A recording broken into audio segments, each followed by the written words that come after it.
इतिहास के पन्नों में कुछ क्षण ऐसे होते हैं जहां भाग्य और पुरुषार्थ आमने सामने खड़े दिखाई देते हैं।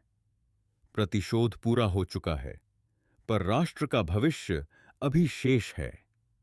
आज की इस कथा में हम देखेंगे कैसे वर्षों बाद अपनों से भेंट होती है, कैसे तक्षशिला में फिर से गूंजती है आचार्य की वाणी, और कैसे नियति पहली बार चाणक्य को उस बालक से मिलवाती है जो आगे चलकर भारत का इतिहास बदलने वाला है, चंद्रगुप्त। लंबे समय बाद हुई अपनों से भेंट। अपना संकल्प पूरा कर लेने के बाद चाणक्य अपनी झोपड़ी में लौट गए। उनके मन में पूर्ण शांति भर गई थी। उस दिन उन्होंने वर्षों बाद जी भरकर विश्राम किया। अब वे अपने बचपन की मित्र सुवासिनी और चाचा चाची से मिलना चाहते थे। उन्हें क्या पता था कि उनके माता पिता की तरह उनकी चाची भी अब संसार में नहीं रही। किसानों से वे इतना जान चुके थे कि शक्टार को न केवल बंदी गृह से रिहा कर दिया गया है, बल्कि उन्हें एक मंत्री पद भी दे दिया गया है, परंतु सुवासिनी या उसकी मां के बारे में कुछ नहीं जान पाए थे। न ही उन्होंने बारे में किसानों से कुरेद कुरेद कर पूछना उचित समझा था। वे महाराज की हत्या करके उनका सिर चौराहे पर टांग आए थे। अत जब तक वहां का वातावरण शांत जाए वहां पुण्य जाना उचित नहीं समझते थे, परंतु सुवासिनी से मिलने वाली से उसे देखने के लिए वे बहुत व्याकुल थे। काफी प्रयत्न करने पर फिर एक दिन सुवासिनी व शक्टार से उनकी भेंट हो ही गई। चाणक्य तक्षशिला लौट आए। अपने प्रियजनों से भेंट करके आचार्य चाणक्य तक्षशिला पहुंच गए। विश्वविद्यालय के सभी कर्मचारी, ऋषि महात्मा, आचार्यगण, कुलपति तथा कई राज्यों के राजकुमार उनकी प्रतीक्षा कर रहे थे। नया सत्र प्रारंभ होने में केवल एक ही दिन शेष था और चाणक्य यह वचन देकर गए थे कि वह सत्र शुरू होने से पहले ही लौट आएंगे। इसलिए सभी को उनकी व्याकुलता से प्रतीक्षा थी।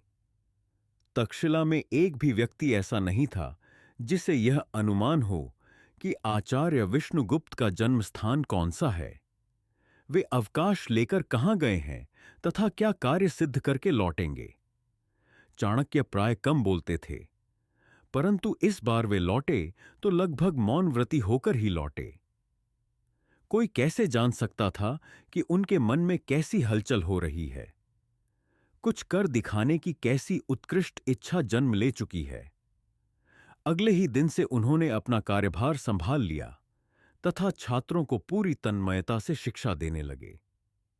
सिकंदर का आक्रमण लगभग 15 वर्ष तक चाणक्य दिन रात अपने कार्य में लगे रहे। इस बीच सिकंदर लगातार भारतवर्ष में आगे बढ़ता रहा। कुछ राज्यों में आक्रमण करके उसने अपना अधिकार भी कर लिया। चाणक्य अब वृद्धावस्था में प्रवेश कर चुके थे। चाहा तो उन्होंने भी था कि उनका एक घर परिवार हो, परंतु व्यक्तिगत हितों के लिए उन्होंने कभी अपनी भावनाओं का त्याग नहीं किया। वे लगातार राजकुमारों को देश प्रेम की शिक्षा देते रहे तथा उन्हें विदेशी शक्तियों के विरुद्ध संगठित हो जाने का संदेश देते रहे। इन 15 वर्षों में चाणक्य पूरे भारतवर्ष में प्रसिद्ध हो गए। प्रत्येक राज्य में उनका नाम सम्मानपूर्वक लिया जाने लगा। उनसे पढ़े हुए कई राजकुमार तो राजा भी बन गए।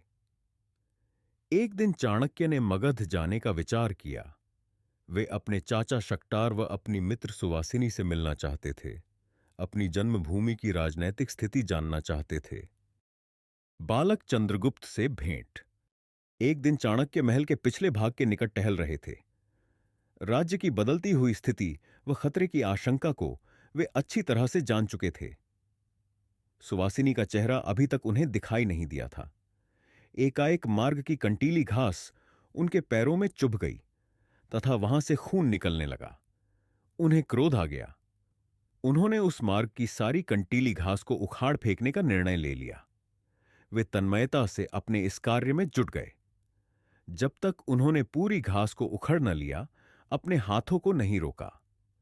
अपना कार्य समाप्त करके वे एक वृक्ष के नीचे जा बैठे तथा विश्राम करने लगे। प्रणाम ब्राह्मण देवता। तभी एक कोमल स्वर सुनाई दिया। उन्होंने देखा तो चकित रह गए। उनके सामने वही बालक खड़ा था जिसने मदारी की चुनौती को स्वीकार किया था। तुम? चाणक्य चौंक कर बोले। तुम तो वही हो ना जिसने उस मदारी की चुनौती को स्वीकार किया था। हां, ब्राह्मण देवता, बालक ने उत्तर दिया। मैं वही हूं। क्या तुम मौर्य हो? चाणक्य ने हिचकिचाते हुए पूछा। हां, इस समय मैं ही एकमात्र जीवित मौर्य हूं। मेरे पिता व भाइयों की हत्या हो गई, केवल मैं बच गया। तुम्हें जीवित क्यों छोड़ दिया गया? क्या आप हमारे बारे में सब कुछ जानते हैं? मैं केवल इतना ही जानता हूं कि तुम्हारे पिता व भाइयों ने जंगल में बने महल में भूख प्यास से तड़प तड़प कर दम तोड़ दिया। जी हां, परंतु मैं फिर भी जीवित रहा। कुछ दिनों बाद जब लाशों की दुर्गंध फैलने लगी तो महल का द्वार खुलवाया गया। मुझे बाहर निकालकर महल को लाशों सहित आग लगा दी गई। महाराज व उसके भाई यह नहीं चाहते थे कि मौर्यों की मौत की वास्तविकता कोई जान पाए। मुझे लाकर बंदी गृह में डाल दिया गया। परंतु तुम अपनी बुद्धिमानी से स्वतंत्र हो गए। क्या तुम्हें महल में कोई काम भी दे दिया गया है? जी हां, ब्राह्मण देवता, मुझे अतिथिशाला का कार्यभार सौंप दिया गया है। मैं अतिथियों को भोजन खिलाता हूं तथा उनकी सेवा करता हूं। परंतु यह कार्य कुलीनों का नहीं है। सेवा कार्य मिल जाना मेरा सौभाग्य है। बालक बोला। मैं अतिथियों की सेवा करके आनंद का अनुभव करता हूं। चाणक्य की खोजपूर्ण दृष्टि बालक के चेहरे पर गड़सी गई, परंतु बालक उससे जरा भी विचलित न हुआ। उसने सम्मानपूर्वक कहा, मैं आपसे यह प्रार्थना करने आया हूं कि चलकर अतिथिशाला में भोजन कर ले। भोजन? चाणक्य चौंक कर बोले। तुम्हें कैसे पता कि मुझे इस समय भोजन की आवश्यकता है?